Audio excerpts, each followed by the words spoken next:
우리 사도신경으로 신앙 고백하시겠습니다. 나는 전능하신 아버지 하나님 천지의 창조주를 믿습니다.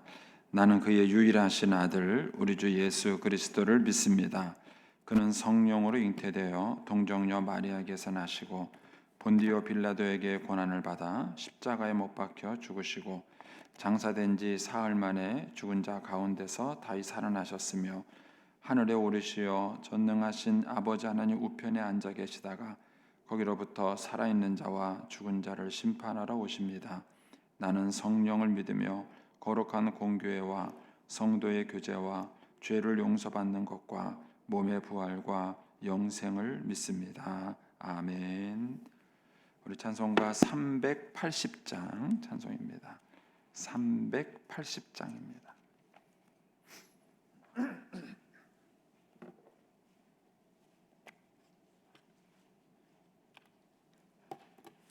380장입니다.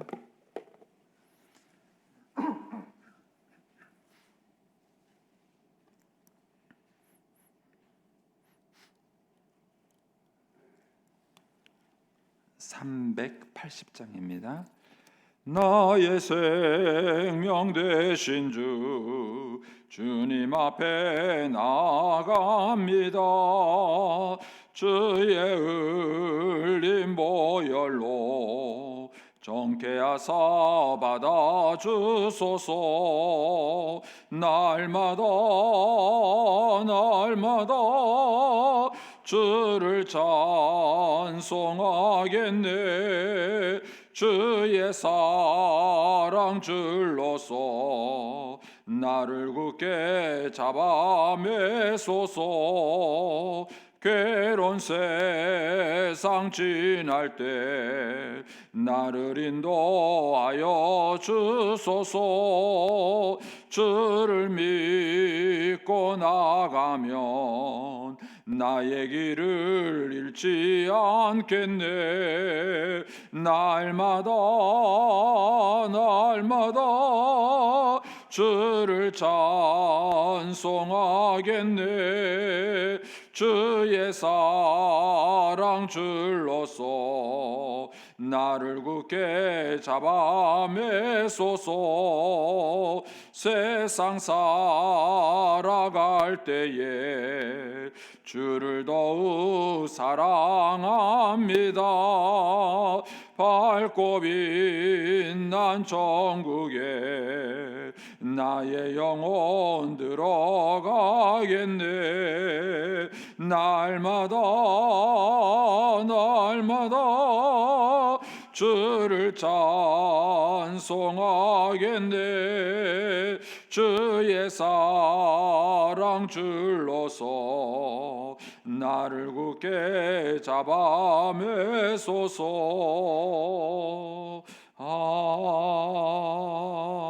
아멘. 기도하겠습니다. 좋으신 아버지 하나님, 은혜를 감사합니다. 지난 간밤에도 저희들을 주님의 품 안에서 편히 쉬게 해주시고 또 이 새벽에도 저희들을 주 앞에 불러주심을 감사합니다. 오늘도 저희들에게 새날 주시고 또 생명 주시고 건강 주셨는데 이 한날도 주님과 더불어 동행하게 하시고 주를 기쁘시게 하는 한날 되게 하여 주옵소서. 이 새벽에도 주님을 사모합니다. 말씀과 기도 가운데 저희들을 만나 주시며 주의 성령으로 충만케 하여 주옵소서. 주님께 일천번째 예물을 드립니다. 믿음으로 순종으로 감사로 드리는 예물을 주님께서 기뻐 받으시며 약속하신 하늘의 복과 땅의 복으로 충만하게 채워 주옵소서.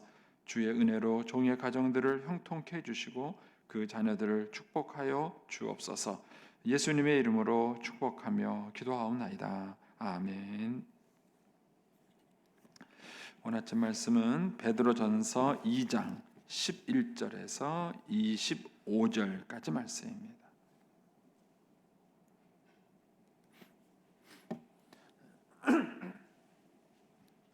베드로전서 2장 11절에서 25절까지 말씀입니다. 우리 같이 봉독하겠습니다. 사랑하는 자들아, 거루민과 나그네 같은 너희를 권하노니 영혼을 거스러 싸우는 육체의 정욕을 제어하라. 너희가 이방인 중에서 행실을 선하게 가져 너희를 악행한다고 비방하는 자들로 하여금 너희 선한 일을 보고 오시는 날에 하나님께 영광을 돌리게 하려 함이라. 인간의 모든 제도를 주를 위하여 순종하되 혹은 위에 있는 왕이나 혹은 그가 악행하는 자를 징벌하고 선행하는 자를 포상하기 위하여 보낸 총독에게 하라. 곧 선행으로 어리석은 사람들의 무식한 말을 막으시는 것이라. 너희는 자유가 있으나 그 자유로 악을 가리는 데 쓰지 말고 오직 하나님의 종과 같이 하라. 무사람을 공경하며 형제를 사랑하며 하나님을 두려워하며 왕을 존대하라. 사환들아, 범사에 두려워함으로 주인들에게 순종하되 선하고 관용하는 자들에게만 아니라 또한 까다로운 자들에게도 그리하라. 부당하게 고난을 받아도 하나님을 생각함으로 슬픔을 참으면 이는 아름다우나 죄가 있어 매를 맞고 참으면 무슨 칭찬이 있으리요. 그러나 선을 행함으로 고난을 받고 참으면 이는 하나님 앞에 아름다우니라. 이를 위하여 너희가 부르심을 받았으니 그리스도도 너희를 위하여 고난을 받으사 너희에게 본을 끼쳐 그 자취를 따라오게 하려 하셨느니라. 그는 죄를 범하지 아니하시고 그 입에 거짓도 없으시며 욕을 당하시되 맞대어 욕하지 아니하시고 고난을 당하시되 위협하지 아니하시고 오직 공의로 심판은 이에게 부탁하시며 친히 나무에 달려 그 몸으로 우리 죄를 담당하셨으니 이는 우리로 죄에 대하여 죽고 의에 대하여 살게 하려 하심이라. 그가 채찍에 맞음으로 너희는 나음을 얻었나니 너희가 전에는 양과 같이 길을 잃었더니 이제는 너희 영혼의 목자와 감독 되신 이에게 돌아왔느니라. 아멘. 이 새벽에도 주의 은혜와 축복이 함께 하시기를 축원합니다. 이 베드로전서를 보면 이제 우리가 신앙 생활한다는 게 뭔가 하는 것에 대해서 굉장히 실제적이고 구체적으로 알려줍니다. 짤막한 서신이지만 이제 이 내용 속에서 담고 있는 내용들이 많아요. 특별히 이제 이 베드로전서는 네로 황제가 교회를 핍박하는 상황에서 그 핍박받는 성도들에게 어떻게 신앙생활을 할 것이냐를 권면해 준 말씀이기 때문에 더 이제 이 말씀의 가치가 높습니다. 이제 오늘 이제 11절 말씀 보면 이렇게 말하죠. 사랑하는 자들아, 거루민과 나그네 같은 너희를 권하노니 영혼을 거스려 싸우는 육체의 정욕을 제어하라 그랬습니다. 신앙생활이라는 것은 뭔가? 그것은 육체의 정욕을 제어하는 거예요.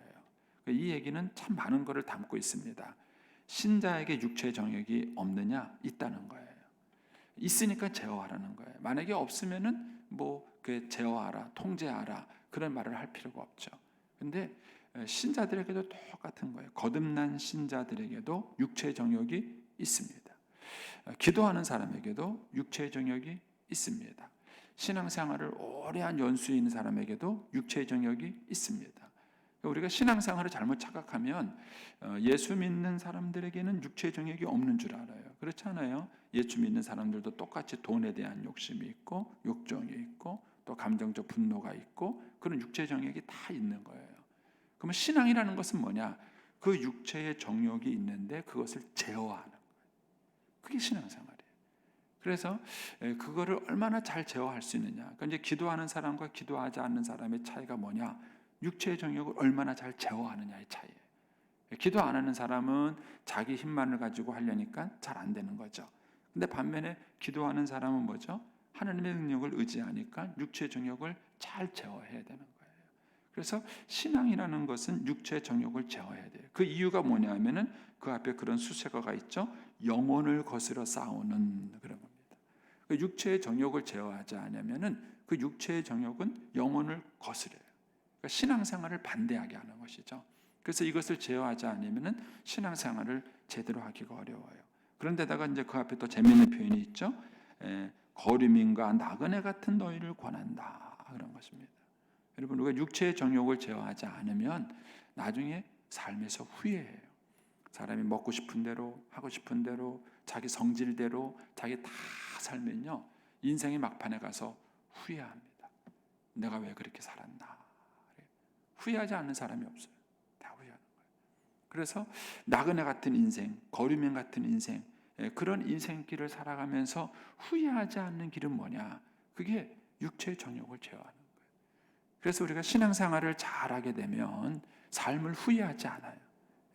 저는 이제 중학교 2학년 때 예수를 믿었고 지금까지 왔어요. 오는 동안에 젊었을 때 어려움은 뭐냐면은 아버지가 없는 거예요. 아버지가 없다는 얘기는 삶의 어떤 어려움과 갈등을 당했을 때, 그리고 어떻게 살아야 되느냐라는 문제가 생겼을 때 의논하고 지도할 사람이 없다는 거예요.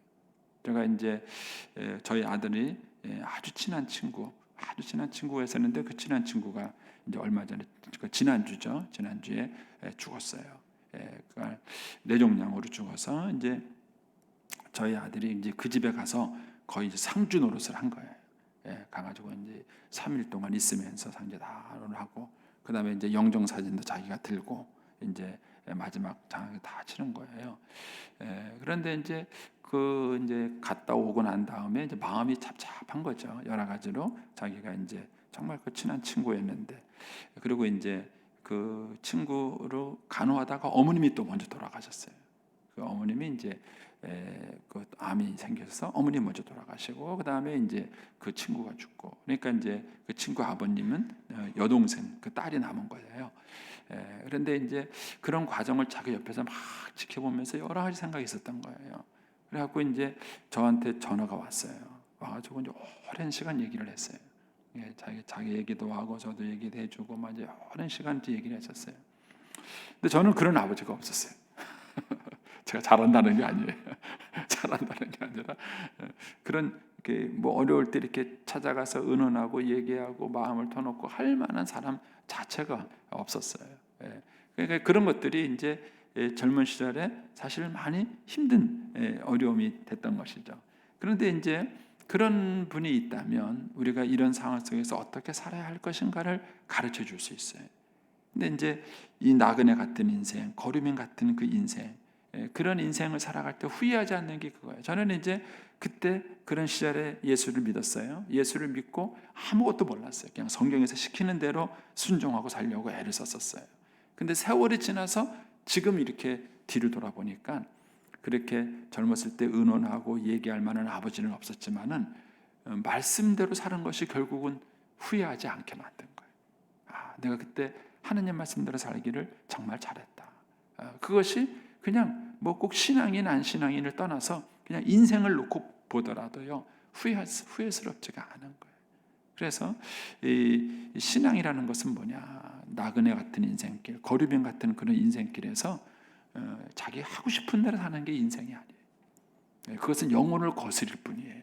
그러니까 육체의 정욕을 제어할 수 있어야 돼. 그거를 얼마나 잘 제어하느냐, 그리고 얼마나 오랫동안 제어할 수 있느냐, 그게 결국은 그 사람의 영성이에요. 그러면서 이제 그 다음에 계속 이렇게 말하죠.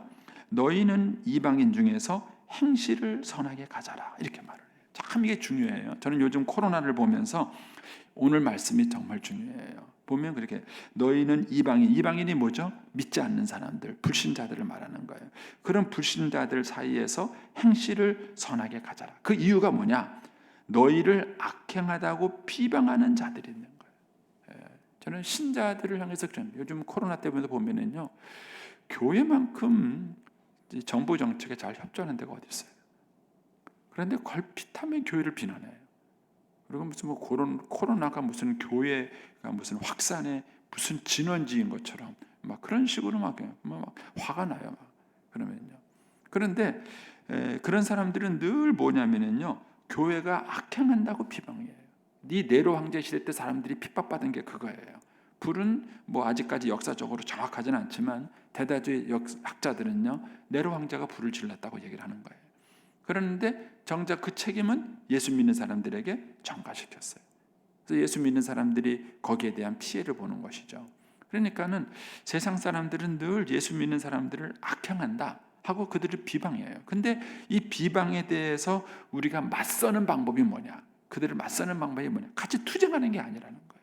뭐냐면은 착한 행실을 가지라는 거예요. 착한 행실. 그 이유가 뭐냐면 거기 그 뒤에 나오죠. 너희의 선한 일을 보고 오시는 날에 하나님께 영광을 돌리게 한다. 이거를 보면 우리가 많은 원리가 이 속에 담겨져 있어요. 여기서 영광을 돌리는 사람의 주체가 뭐예요? 영광을 돌리는 사람이 우리가 아니에요. 뭐냐면 이방인들이에요. 예수 믿지 않는 이방인들이 하나님께 영광을 돌려요. 근데 어떻게 영광을 돌리냐? 예수 믿는 사람들의 착한 행실을 보고 영광을 돌립니다. 그러니까 신자가 하나님께 영광을 돌리는 방법이 뭐냐? 그것은 사람들이 나를 악행한다고 비방하는데도 그 비방적 상황에서 선하게 사는 거예요. 그 선하게 사는 사람을 보고 나중에 가면은 하나님께 영광을 돌리는 거예요. 이제 그 대표적인 케이스가 바로 이 베드로전서가 기록된 이 시대예요. 이 시대에 엄청 많은 예수 믿는 사람들이 죽었습니다. 그랬는데 역사학자들은 뭐라고 얘기하느냐면요, 콜로세움인가요? 그 원형극장 안에서 예수 믿는 사람들을 핍박하는 그 시간이 사실은 부흥회였다. 이렇게 역사학자들은, 기독교 역사학자들은 진술해요. 그 이유가 보세요. 많은 군중들이 왔어요. 많은 군중들이 와서 지금 구경을 하고 있는 거예요. 무슨 구경을 하냐면은 예수 믿는 사람들을 핍박하고 죽이는 그거를 구경하고 있어요. 근데 그 예수 믿는 사람들이 죽어가는 모습이 너무 아름다운 거예요. 이방인들을 대적하지도, 네로 황제를 대적하지도 않고 그들이 죽어가는 모습, 처음에는 그들이 재밌게 봤어요. 그런데 시간이 지날수록 그들의 가슴속에 오래 남는 거예요. 왜 저들은 저렇게 죽어가지?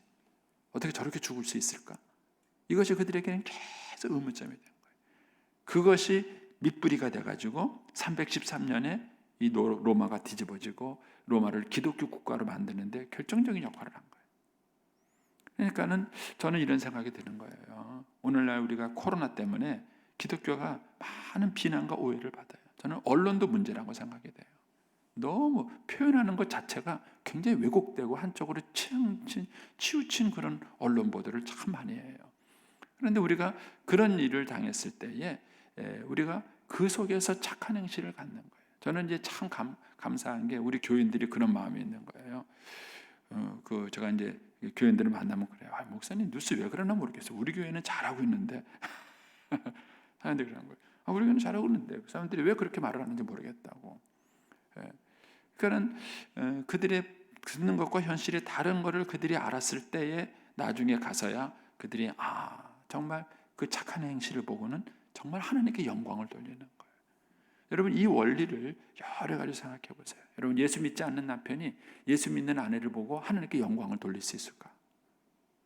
내가 그래도 예수 믿는 여자랑 장가간 게 정말 잘 됐다. 이렇게 불신자 남편이 말할 수 있을까? 그런 거예요. 그러니까 이것이 이제 신앙이 뭔가를 얘기하는 거죠. 그러면서 이제 13절에 조금 더 그 착한 행실이 뭐냐라는 것에 대한 구체적인 얘기를 해줘요. 13절에 가면은 인간의 모든 제도를 위하여 주를 위하여 순종하되. 이건 정말 말도 안 되는 얘기예요. 이 당시가 어떤 시대라고요? 네로 황제가 핍박하는 시대예요. 아니 그런 시대에 어떻게 나라의 법을 지켜요? 말도 안 되는 얘기예요. 저도 젊은 시절에 이 말씀을 붙들고 참 고민을 많이 하고 신학생들끼리 토론도 많이 했어요.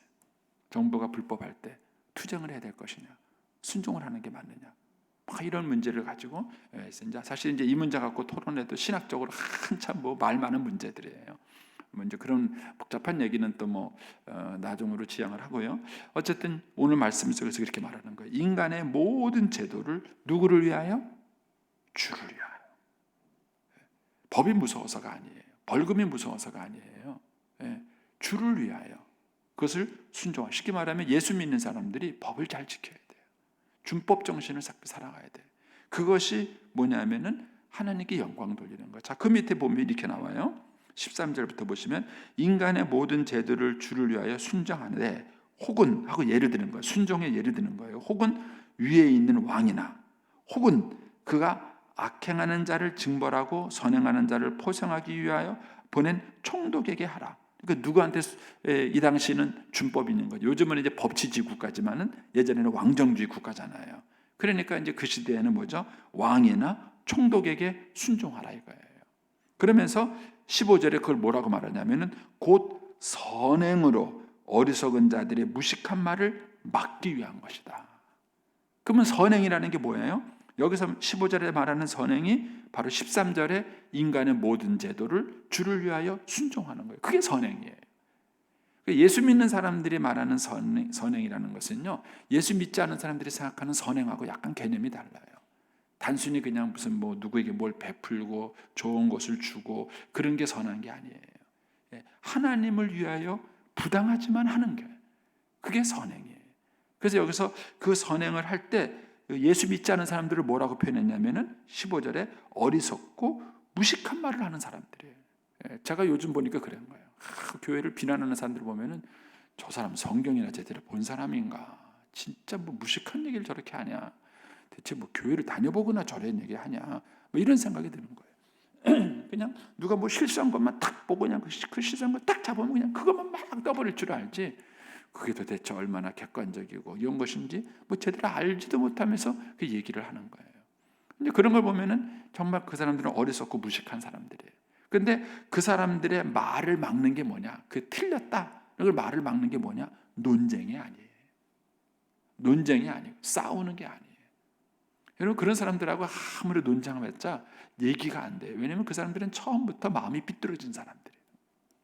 마음이 삐뚤어진 사람이고 심령이 왜곡된 사람이기 때문에 그런 분들하고는 아무리 얘기해봤자 자꾸 말꼬리가 물어지고 말꼬리 자꾸 시비를 걸고 자꾸 그럴 뿐이지 논쟁하고 된다는 문제가 아니에요. 또 논쟁에서 이긴다 하더라도 그 사람들은 승복하지 않아요. 근데 그 사람들을 상대할 수 있는 길은 뭐냐? 선행이라는 거예요. 다르게 표현하면 우리의 삶이에요.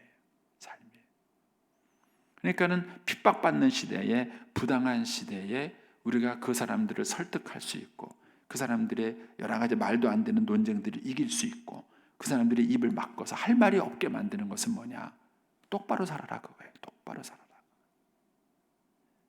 그래서 이런 시대일수록 우리 예수 믿는 사람들이 참 믿음이라는 게 뭔가, 신앙이라는 게 뭔가 이런 걸 알고 정말 예수 믿는 사람들이 바르게 살아야 돼요.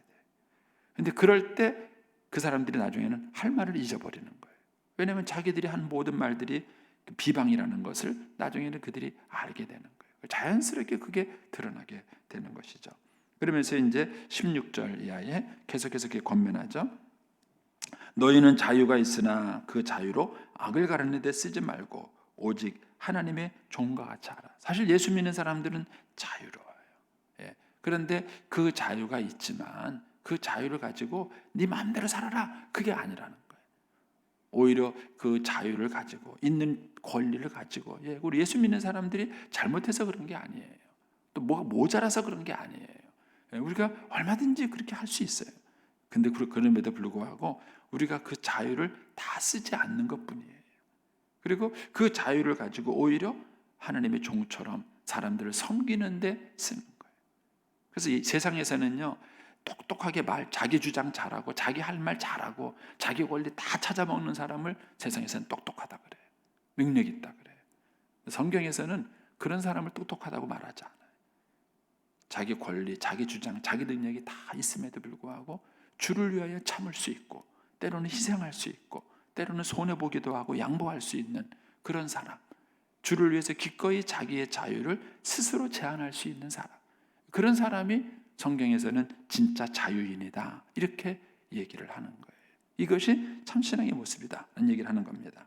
그러면서 17절에 이제 무사람을 공경하고 형제는 사랑하고 하나님은 두려워하고 왕은 존대하라 이렇게 말하는 거예요. 근데 이런 말씀들을 참 보면은요, 신약 시대의 그 신앙생활은 절대로 추상적이지 않아요. 굉장히 실제적이고 그 다음에 우리가 주를 믿는다는 그 믿음 때문에 우리가 어떻게 살아야 되는지에 대해서 굉장히 세세하게 가르쳐줘요. 근데 우리는 우리들의 자녀들에게 그렇게 신앙을 지도해주고 있는가 한번 우리가 생각을 해봐야 돼요. 우리의 자녀들에게 예수 믿는다는 게 뭔지, 또 예수 믿는 사람이기 때문에 어떻게 살아야 하는지, 이런 문제들에 대해서 우리가 얼마나 구체적으로 그들을 지도해 주는가 하는 것들을 한번 비춰볼 수 있습니다. 그래서 이제 18절에 사원들아 범사에 두려워함으로 주인들에게 순종하되 선하고 관용하는 자들에게만 아니라 또한 까다로운 자들에게라 하라. 여기서 말하는 사원은요, 노예입니다. 노예. 초대교회의 신자의 60%는 사실은 노예들이 많았어요. 이제 이 노예는 그 당시에 로마가 이제 다른 나라를 점령하면서 그 점령한 그 나라들의 백성들을 노예로 삼았기 때문에 뭐 여기서 말하는 노예들이라 그래가지고 뭐 무식하거나 못나거나 그런 사람들이 아닌 거죠. 그런데도 어쨌든 그들의 신분이 노예였는데 그런 사람들에게 권면을 하는 거예요. 범사에 두려워함으로 주인에게 순종하되. 그런데 선하고 관용하는 자들에게만 아니라 또한 까다로운 자들에게도 그래요. 이 원리를 오늘날 우리가 직장 생활에도 적용해 볼 수 있어요. 직장 상사 중에서 참 존경할 만한 직장 상사를 만날 수도 있어요. 그러나 어떤 직장 상사는요, 참 별난 사람이에요. 말도 안 되고 그런 사람도 만날 수 있어요. 그런데 성경은 뭐라고 말합니까? 선하고 관용하는 자들에게도 순종하고 까다로운 자에게도 순종하라. 그렇게 얘기를 해요. 그러면서 19절에 부당하게 고난을 받아도 하나님을 생각함으로 슬픔을 참으려면 이는 아름답다. 이 얘기는 뭐죠? 예수 믿는 사람이 부당하게 고난받는 일이 있다 없다? 있다는 얘기예요. 있다는 얘기입니다. 여러분, 예수 믿는다 그래서 부당하게 고난당하는 일이 없는 거 아니에요. 그리고 내가 부당하게 고난다 그래서 하나님이 살아계시지 않느냐? 아니에요. 하나님이 살아계셔요. 그런데 예수 믿는 사람들에게 때로는 이렇게 부당하게 고난당하는 일이 있지만 그때 우리의 선택은 뭐라고요? 하나님을 원망하고 뭐 불평하고 그게 아니에요. 하나님을 생각함으로 참아야 돼요. 그것이 뭐예요? 아름다운 것이. 아름다운 것. 그것이 신자의 선행이에요. 그러면서 20절에 죄가 있어 매를 먹고 참으면 무슨 칭찬이 있어요? 그건 당연한 거예요. 자기가 잘못했으니까 죄를 지어서 매 맞는 거, 그 참는 건 당연한 거예요.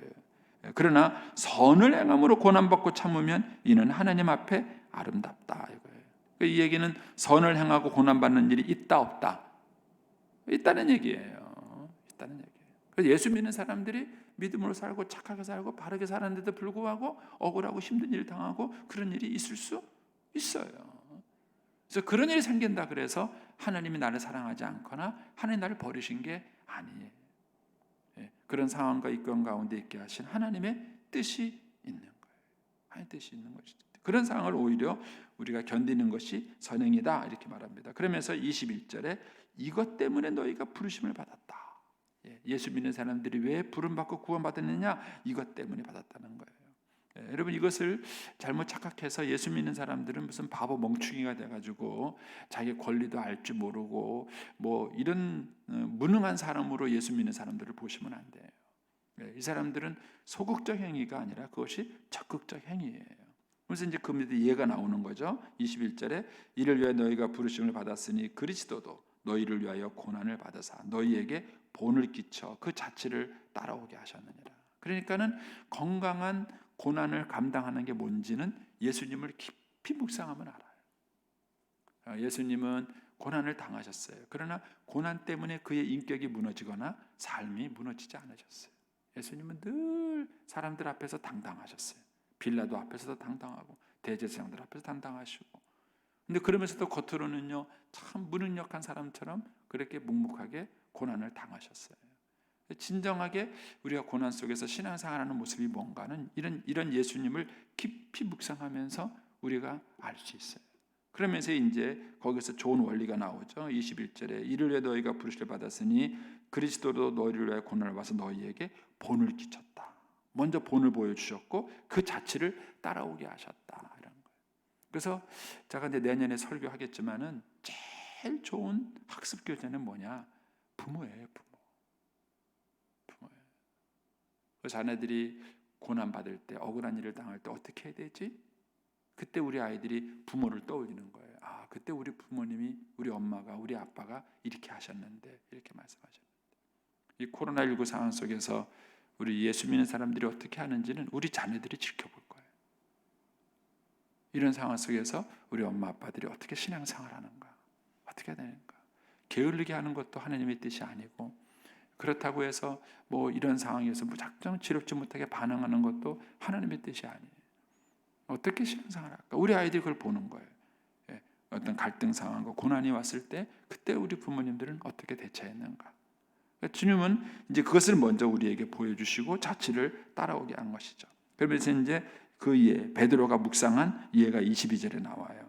예수님은 죄를 범한 적도 없으시고 그 입에 거짓도 없으셨고 그 다음에 그럼에도 불구하고 상대방이 나를 욕을 당하시되 맞대어 뭐예요? 욕하지 않으셨고 고난을 당하시되 너 죽여 하고 상대방을 위협하지도 않으셨고 어떻게 했습니까? 공의로 심판하시는 하나님께 맡기셨어요. 부탁하셨어요. 하나님께서 이 모든 것들을 공의로 심판하실 거라는 것을 믿은 것이죠. 그리고는 친히 나무에 달려 그 몸으로 우리 죄를 담당하셨어요. 그렇게 하심으로써 우리로 죄에 대하여 죽고 의에 대하여 살 수 있도록 예수님이 그런 고난과 어려움을 당하셨다는 것이죠. 그래서 이제 신자들에게 이 고난 속에서 어떻게 살아야 되느냐 하는 것들을 굉장히 구체적으로 안내해주고 인도해주는 걸 볼 수 있습니다. 그래서 여러분들이 이 말씀을 한번 다시 잘 묵상해 보면 대체 건강한 신앙생활이라는 게 대체 뭔가? 참 신앙이라는 게 뭔가? 이 베드로전서 9절을 보면은요, 1장에서는 무슨 얘기를 하냐면 너는 구원받은 사람이다. 너희는 왕 같은 제사장이다. 너희는 하나님의 백성이다. 이 얘기를 굉장히 강조해요. 그리고 2장에 와서 이 얘기를 하는 거예요. 그러면 그 구원받은 사람이 어떻게 사냐? 그걸 보여준 거예요. 그래서 우리의 그런 눈에 보이지 않는 신앙과 영성은요, 우리의 삶으로 드러나는 것이에요. 그리고 불신자들은 그런 우리들의 삶을 보고 하나님께 영광을 돌리는 거예요. 그러니까 하나님께 영광을 돌리는 게 신자만 영광 돌리는 게 아니에요. 불신자들이 신자들의 삶을 보고 신자들의 모습을 보고 그들이 도전을 받는 거예요. 그리고 그들이 정말 하나님은 살아계시다. 정말 하나님은 멋진 분이다. 그러면서 그들 스스로가 하나님께 영광을 돌린다는 것입니다. 저는 이런 면에서 오늘날 분위기가 보면은 다른 건 모르겠지만 우리 한국교회 신자들의 믿음이 많이 건강하지 못하다는 걸 보여주는 징조라고 생각합니다. 잘못 생각하면은 뭐 그 사람들이 부당하게 우리를 핍박하고 비난하는 것에 대해서 우리도 같이 원망할 수 있어요. 물론 그것도 틀린 건 아니에요. 그러나 이런 상황 속에서 과연 불신자들이 교회를 보고 하나님께 영광을 돌려야 되는데 과연 그들이 교회를 보고 하나님께 영광을 돌리는가? 그렇게 하지 못한다는 것은 뭔가 우리 한국교회 신앙인들의 신자가 성경적이지 못하다는 거예요. 건강하지 못하다는 것이죠. 이런 면에서 우리가 한번 본문의 말씀을 좀 깊이 묵상하실 필요성이 있습니다. 그래서 저와 여러분이 정말 하나님께 칭찬받는 그런 믿음이 될 수 있게 되기를 축복합니다. 기도하겠습니다.